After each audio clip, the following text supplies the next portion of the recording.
Hi there, my name is Michael Scott Forehand, and welcome to the Financial Focus.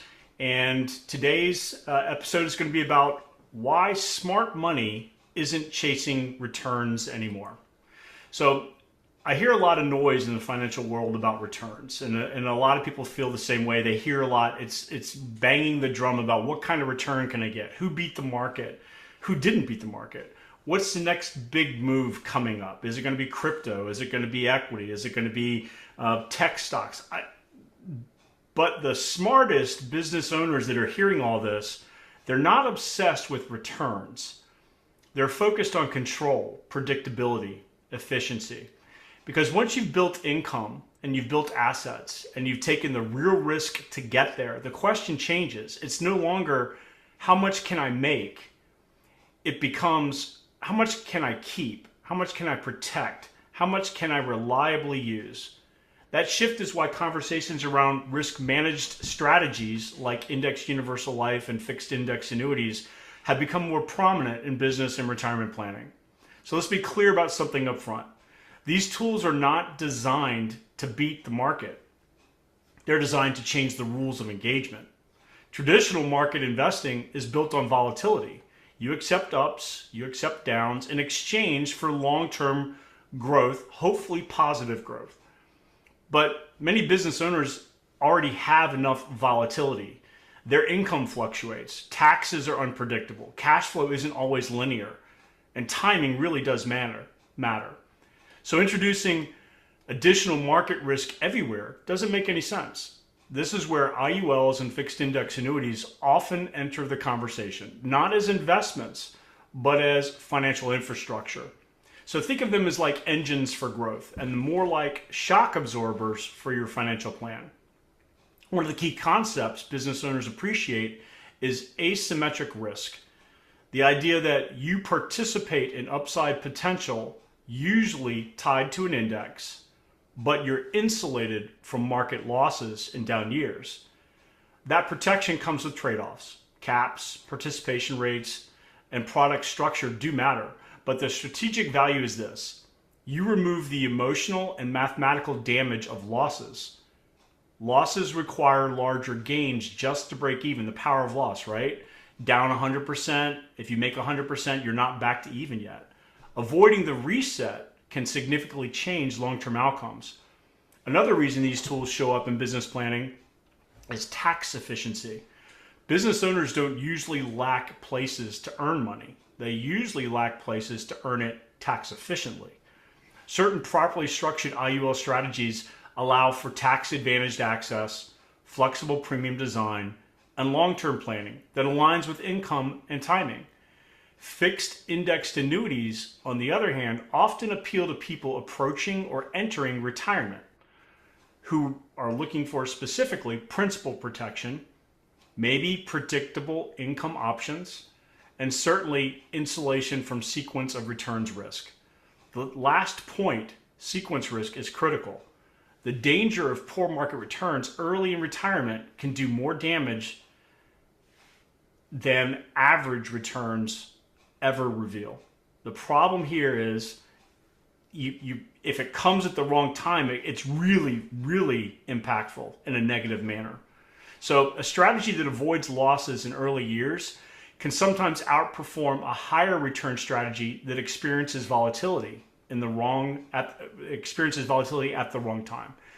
This is why sophisticated planning doesn't really rely on one bucket of money. It's not all in an equity position. It's not all in the market. It's not all in a money market or a mutual fund.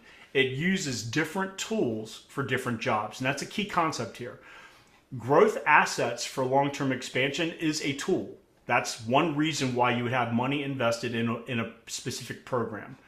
Risk-managed assets can be invested for stability and income. Liquid assets offer flexibility. And protected assets offer certainty.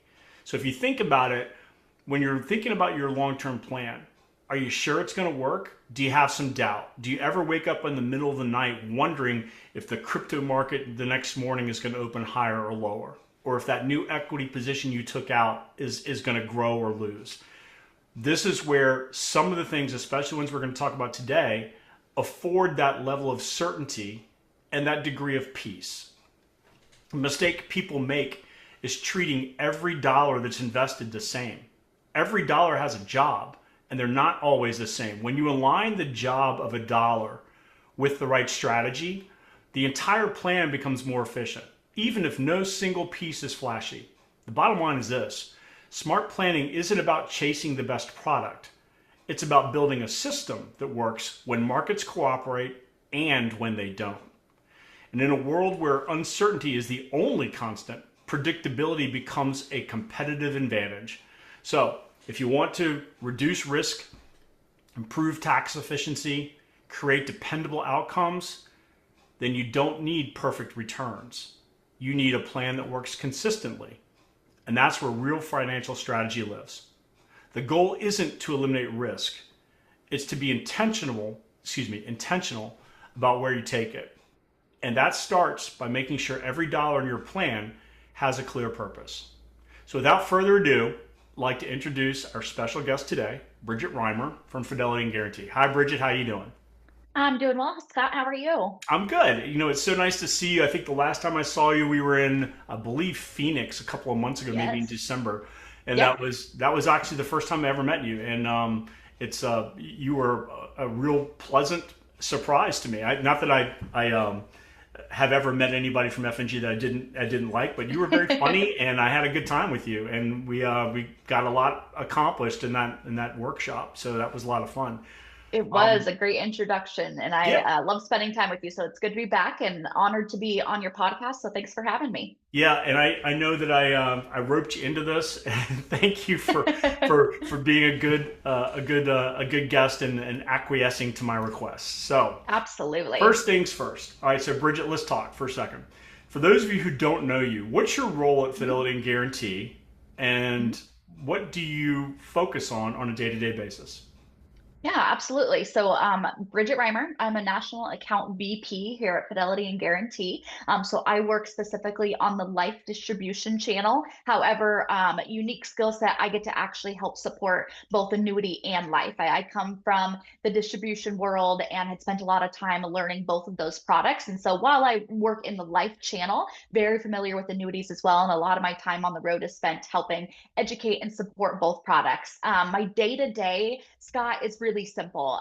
Our goal is to drive business and growth for our partners, right? I think we do that in educating, but I think more importantly, my day to day is building those relationships. I want to be someone that my partners can trust, that they can pick up the phone and call, ask to support business endeavors.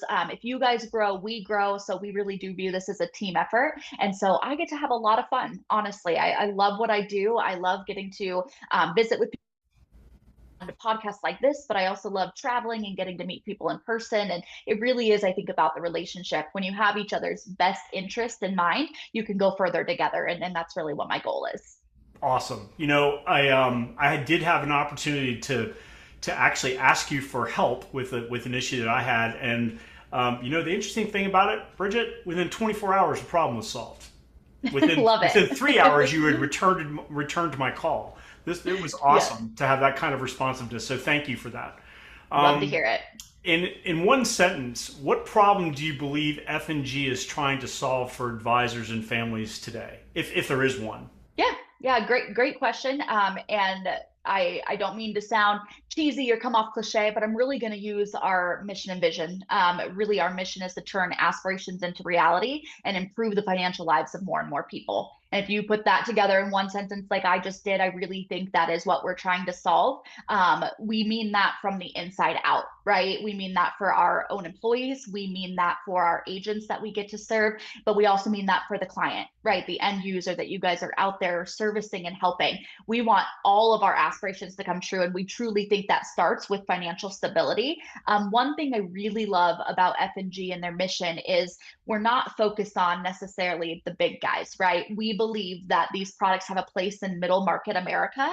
And I think that's where you'll see us set apart from a lot of carriers is we do a lot of applications and business based in that space. So really trying to reach everybody. And I would say that that's a main focus of ours to drive that growth in middle market America because we believe what these products can do for those people as well, not just the wealthy. Right. And that's so cool because I think, when you're talking about middle market America, that really traditionally, especially from the financial side of what we do, that's been an underserved market. Hmm. You'll have somebody who maybe at your business, or maybe the government agency that you work with, that's going to know one thing. They're going to tell you one thing, but they're not showing you all the other stuff that's available. And many Right. times the one thing isn't the right thing. It's a thing, but it's not Hmm. the thing. And that's where having a partner like you guys available with the diverse products that you guys have is really a godsend for me and what I do on a daily basis, because I can offer not just one thing, but I can Hmm. offer those other things. So if we look at some of the stuff, like a lot of stuff in that earlier monologue when I talked about volatility in the market and how that Hmm. can affect people's retirement strategy, and by the time it affects the strategy, it's too late, really. Hmm. So going down that line with market volatility and retirement uncertainty, what clients, what are clients most concerned about from your Hmm. perspective right now? Yeah, yeah, great question. And it's something that we're extremely interested in, because it drives how we design and build product and deliver solutions. And in fact, Scott, we do here at F&G, we do a retirement risk or a retirement readiness survey every single year. And so straight from that survey, I'm going to share the top three things that people were concerned about when it came to especially retirement and the environment, right? The market volatility. Number one was they're worried about not having enough money for retirement, right? Simply put, am I going to have enough? Can I possibly save enough? Number two, is it going to keep up with inflation? So do I have something that, can keep up with inflation? And number three, people are concerned and want to have more financial options that have a larger safety net. So people are feeling very uneasy, is what I gather from those three key points that people were most worried about is, am I going to have enough? Can it keep up? And what are my options for safety? Right. Yeah, that whole stability piece and the ability to know what you're going to have when you're going to have it. Mm-hmm. Unfortunately, in traditional retirement planning, it's not there. We really Mm-hmm. don't know. We hope that the market continues on the trajectory that it's going through. We hope that we can still achieve that 5 to 7% average growth over time, but we don't know. Right. And when you have, even just 2 years ago, when the in 2022, when that market lost 30+% in one year, Mm-hmm. for all those people that were retiring in that year or the year after that, that had all of their eggs in one basket with their 401k, with their traditional IRA, whatever, those people didn't get to retire when they thought they were going to. Or if they did, they certainly didn't have the retirement income streams they thought they were going to be able to derive on a permanent basis from that strategy, which is why we're Right. doing some of the things that we're doing here. So that leads us into the next question. Where do you see insurance-based solutions fitting into modern retirement planning? Yeah, I love that question, because I think it's a piece that people haven't traditionally thought about. What does insurance have to do with my retirement portfolio? But the truth is, people have been using and leveraging insurance for a very long time, especially the wealthy, right? So, Right, how does it fit in? It's a piece of the puzzle. And I want to be clear when I say it's not the only piece in the puzzle, right? right, I would never recommend someone put all their money into an annuity or only have these two products as part of their retirement portfolio. But what it is it brings a safety to the portfolio and a guarantee. Because remember, and I think you said it in the beginning opening, there's two things. One, these products aren't designed to beat the market. That's not their purpose. This money is earmarked for something different, and that is the safety and the guarantee. This is insurance. This is not investments, and that's different. Why would we not want to have insurance on our investments? I often use this example of all the different types of insurances that we have in the world today, right? I can buy a new cell phone, get insurance on that cell phone so that if it cracks on the road my way out, I can do what? Contact the insurance company to replace that cell phone. Well, insurance on investments can work the same way. And in fact, in essence, a fixed index annuity specifically is insurance for those accumulated assets, right? And what most people aren't realizing is that based on the S&P 500 dating back 100 years, there's almost a 27% chance that the market goes down next year. yeah, FIAs can insure against that risk. for a Right. portion of your assets, right? Like it has a purpose. And so really people need to start thinking more holistically about retirement and understand that a successful retirement is not made up of just investments, but it is absolutely a combination of insurance and investments. Right. And so just piggybacking on what you just said about the S&P in the market, we see a correction happen in the market every 8 to 12 years. Hmm. And that's the standard. We're late. Right. It's coming. It's going to happen. And we Right. don't know Yep. when, or we don't know what the triggering event is going to be, but we know it's going to happen. It has to. Because right now, I think the last time I was listening to Jamie Dimon, he was talking about the market's 27% overbought at this point, which kind of Mm. falls in line with what you just said, right? Yep. All Yep. right. So I want to change gears a little bit. We talked about a couple of different pieces earlier on. We talked about IULs and we talked about some annuity pieces. So let's focus on the IUL for a second. So an IUL is a good fit for some people, and it's not a good fit for other people. So Mhm. in your mind, who would you think is not a good fit for an IUL? Yeah, absolutely. You're right. Not every insurance solution is going to fit every person.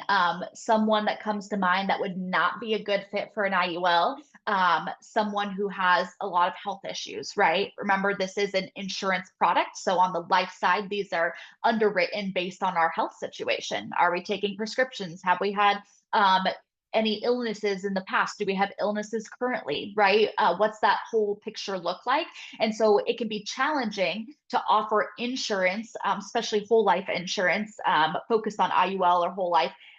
For someone who's not very healthy, right? Who has a lot of health risk. And that's a Right. very hard person to insure. The other one I would go to, and it's maybe not the first one that people think of, but IULs can be an amazing tool in your portfolio if they're designed correctly and if you have the budget to do so.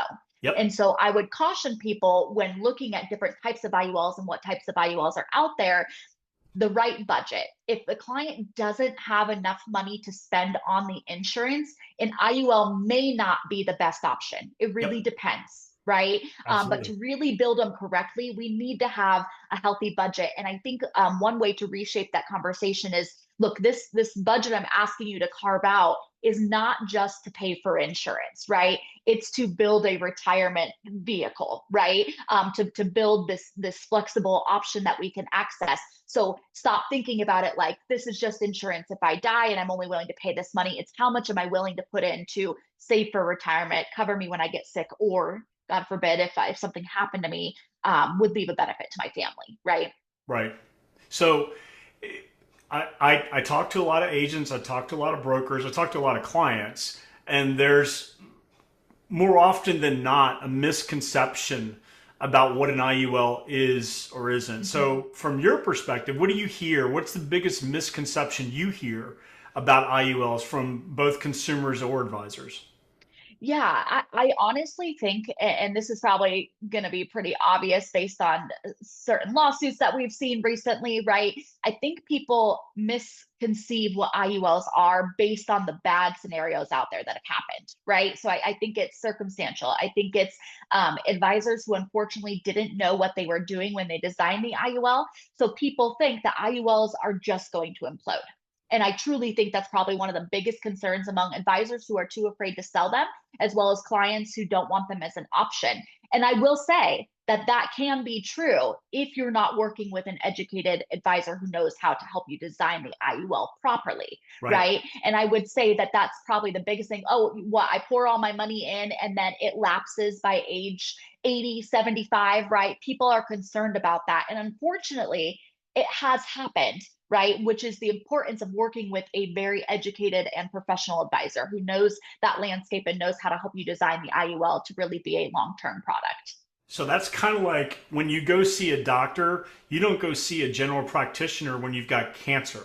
You go see Right. a cancer specialist, right? Yes. So when you're Yes. when you're talking about insurance, the general life agent might have some information, might have some knowledge, might have a knowledge base to work with about IULs, but you really need to be working with someone who's got a pretty deep knowledge about Yeah. IULs and how they can work in conjunction with other vehicles.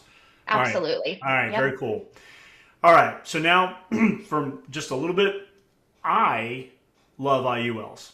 And the very first IUL I ever wrote, the application was a paper application and it was 70 pages long. And I did that on a table in someone's living room in Richmond, Virginia, years and years ago. Did you have to swab their mouth too? I Like the did not little, at that time. oh, okay. But that's because we sent a paramed company there to do that, and they took care of all that. So here's the thing: over the years, IULs, different products come and go, and sometimes they're good. They're good for a while, and if they're really good, sometimes they discontinue them, and sometimes they're ho hum and they're average. And I'm going to be real for a second. I have three favorite IULs right now. Two of them are from your company, I and love it. that's the Path Setter and the Quantum, the new IUL that became available for those of us here at Symmetry Financial Group. That's that proprietary product that you can only get from Symmetry. So going down the Path Setter question line, what was the original vision behind Path Setter? Why do you think it was originally created, or maybe you know? Yeah. Yeah, I'm not in the minds of the product developers, and unfortunately, I was not with F&G back then. However, and knowing the market, I can probably speculate on what that was. And I think truly the vision or idea behind the pass setter specifically was to be able to build a sustainable product, right? One that's not going to run into those roadblocks that we just talked about of lapsing too early, be competitive, right? Now, I know that these products are not meant to beat the market, but we want to have something that can put up a show, right? And I think the pass setter was really built to be sustainable, to have good returns, and as cheap of cost of insurance as we can. I Love it. think out there in the marketplace, we do a pretty good job of providing those benefits within the pass setter product. And that hasn't changed over the years from when I've known pass setter. But I think that's it, making it affordable for that middle market America, right? But also being robust enough to have returns that can sustain the whole life of a client. Love it. Yep. So I mentioned just a minute ago quantum. So let's turn and focus on quantum for just a second. Mhm. So with regards to quantum, what problem was this product designed to solve? Yeah, a great question. In short, without sounding like we aren't doing our jobs anymore, we know that clients and people are built on instant gratification. Yep. That's just the reality. Think about cars nowadays. Like I know I had to buy a car for a teenager last week, very first teenager's about to be driving, and it was a huge like, oh my gosh, I need to buy this car. So we have a teenage driver. I hate going to the dealership, right? And all I could think was, man, I wish they had that car vending machine in my city, right? I just want to go do the paperwork ahead of time, click the button, get that car delivered down to Just me. give me the We, keys. yeah, just give me the keys. Like, here's Right. my money, right? Can we Right. make it any more simple? Right. And that is unfortunately, that's the mentality of the consumer today. Right. We are impatient. We want to move from thing to thing. We want it to be fast. We want it to be easy. And did you know a lot of people don't end up buying insurance because one, they don't know what to buy and they don't know how, and it's too Right. too complicated, right? So Yeah. quantum, that was meant to change the game. Same robust product backed by F&G, right? Same competitiveness, same good pricing, right? But how can we be fast, have it ease and efficient for the consumer? How do we deliver on the instant gratification? Because we believe that if we can do that, we can help more people get coverage. Yep. Yeah.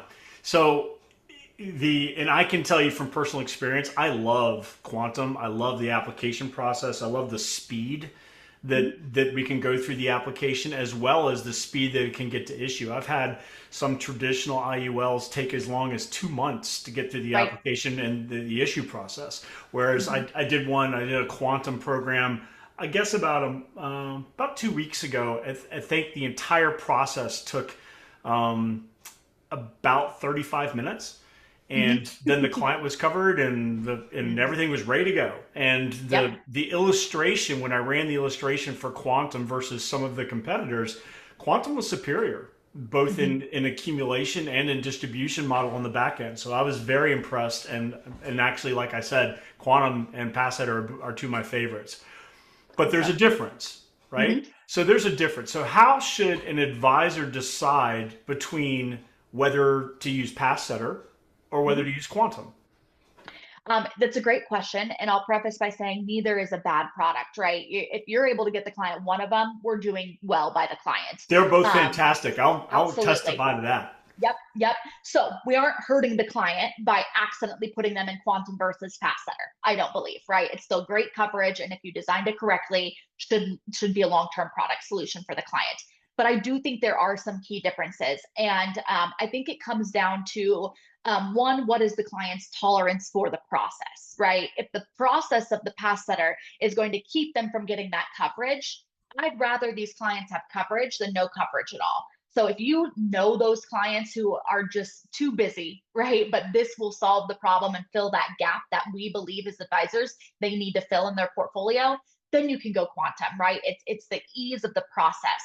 But for people who are maybe a little more affluent and want more flexibility within their product, you can do a little bit more tweaking with the pass setter. Quantum is going to be your kind of straightforward, simplified issue. There's not a lot of levers in there, right? This is the premium, this is the face amount, and it spits that out. With pass setter, we can get a little more tricky, right? And have slightly better pricing because it is going to go that fully underwritten route, right? So we're going to assess more history on the client and be able to truly offer the best competitive cost of insurance. Now, I'm happy to say that quantum isn't too far off that mark. We were Right. still able to design a very affordable product and have that, but pass setter, it's gonna be like the quantum on a turbo boost, right? Just a slight grade up when it comes to accumulation, right? Because fully underwritten, we can offer slightly better rates, but then also better insurance pricing, right? So Right. I would say pass setter is still probably the superior solution when it comes to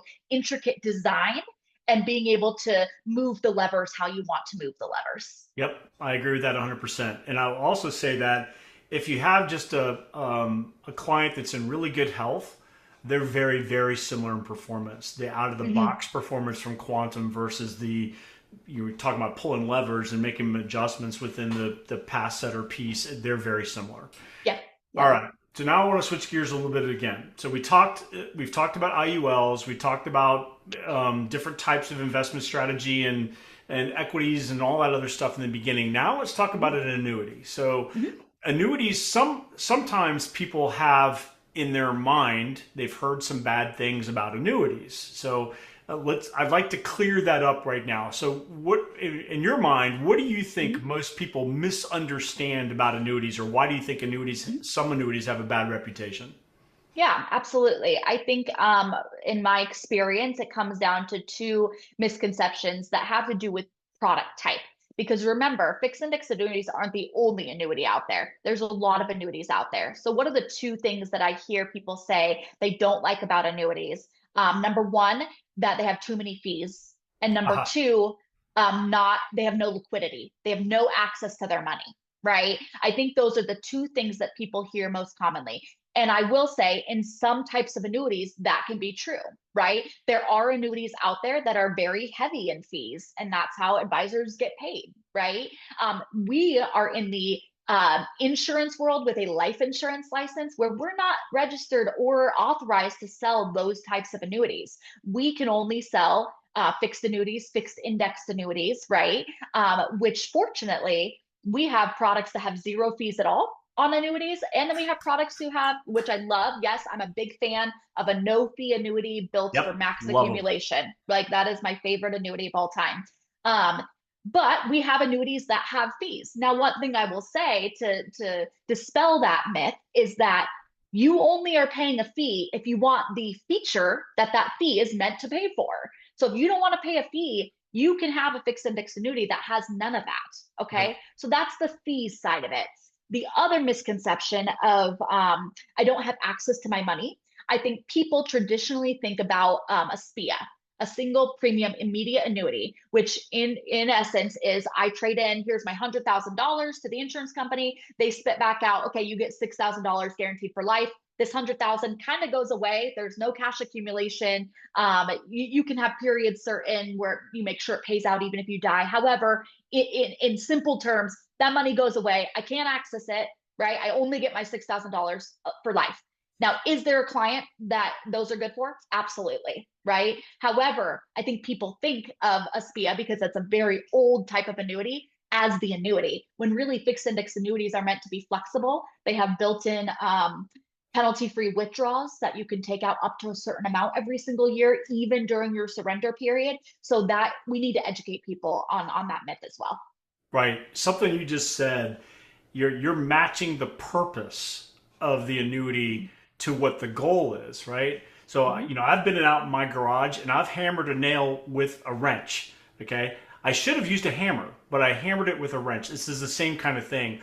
A lot of times people will think about annuities, they got a bad reputation. It's because they Mhm. used the wrong type of annuity, but Yes. they didn't match purpose with the annuity was designed for. Yep. Okay. Yep. I So, always tell advisors when you're getting into the annuity world, like maybe you haven't sold them before, it is more important to find out what the goal yep. of the client is or what that bucket of money is Yeah. earmarked for. Then we find a product that goes to it. Never go in Absolutely. with, this is my favorite product, this is all I'm going to sell. I'm happy to say at F&G, we have so many different annuity solutions that we can focus on growth, we can focus on income, we can focus on legacy, Yep. flexibility. But you always find out the goal first, then we match product to the goal. Right on. That's the way it has to be, right? If you're an agent or a broker and you're doing your job, just pulling one out of the air is not your job. Mhm. You really Right. have to go dive deep, figure out all the math, make sure you're matching the right product with the client's goals. And then Yep. you have to reevaluate. They require servicing at least annually, Hmm. if not Yep. multiple times a year. So this is yeah, this is a really cool conversation. How do you think annuities and IULs complement each other or could Yeah. complement each other in a retirement system? Absolutely. What I love about both components, and if you look at fixed index annuity and index universal life, they have one word in common, and that is that indexing piece. So we have the ability in both worlds to earn money in the same method that each other uses, right? So if we are comfortable with indexing on an IUL, then we should be comfortable with the indexing piece on a fixed index annuity. Now they're built for different buckets of money. In my opinion, a fixed index annuity is for those assets you've already accumulated. So how do we protect a portion of those assets, right? Whereas the IUL, we don't have to have that bucket of money already accumulated. We can start now. And so Yep. we get to take advantage of indexing in both buckets, one for our already accumulated assets, and two, in an effort to accumulate more assets. I like that. Also, there's a key component that's different is the distribution model. So Right? in the IUL, if you do loans, you're never going to Mm-hmm. have a taxable event until the very Right. end. Right. Whereas an annuity, if you're taking distributions, there's potentially going to be taxable events unless Yep. it's a Roth annuity, in Right. which case if it was Exactly. structured right. Yeah, And if good you stuff. talk to any financial advisor, right, there is absolute power in diversifying the type Yep. of taxable buckets that we have. And so, yes, you can use the same earning method, the same safety and guarantees, but like you said, create a bucket that, yep, we know this is maybe pre-tax money that I'm going to have to pay taxes on in the annuity, but then I get to have my IUL over here where I can take out more money that year if I need to offset because I've already taken out too much in my taxable bucket, right? Right. So it's that tax diversification is a great way to complement between the two products. All right, getting close to the end here. Just a real quick question, Bridget. If Mhm. you could give an advisor one idea to take away from today's conversation, what would you say?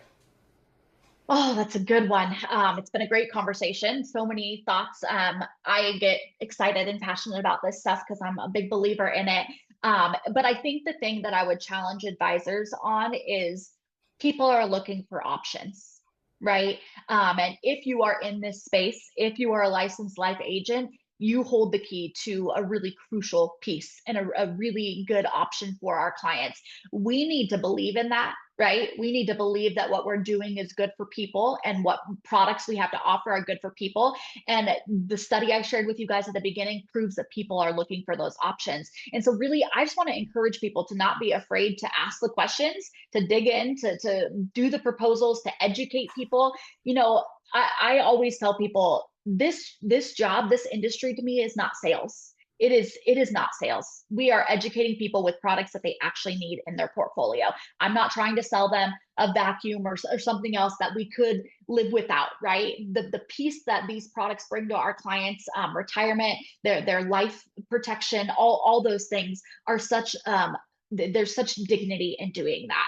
And so really, I just want to encourage agents to know that your people want options, and we need to stand behind that and know that we have the tools to be able to offer the options people are looking for. All right. Well, Bridget, we're there. So let me ask one last Mhm. question. Mhm. Where can advisors go to learn more about Fidelity and Guarantee in these solutions? Absolutely. So the website, we have a landing page. There's one for our life side. Okay. So that is going to be success.fglife.com. Okay. So success.fglife.com. And the great part about that is it's a landing page that you can access even before you're contracted with us. So it gives you great information on the products that you have access to. And then there's one more for the annuity side, and I'm trying to find that link for you guys right now. I think it is annuities.fglife.com. And that one is going to have all of our annuity information on it. Every product, every rate, underwriting guides, really anything you could think to be that you need to be comfortable writing business with us is going to be on those two landing pages. Right on. All right. So we're there. All Thank you right. so much for coming to join us. A lot for those of you that are looking to get more into some of these things that we're talking about. These are tools that we use in our modern practice, and these are things that we also, if you have a chance to go to one of our workshops at a local church, we teach a lot of this stuff in our Kingdom banking workshops, and you can also check out the Kingdom Banking Legacy by Design book that'll be available through Amazon and Kindle.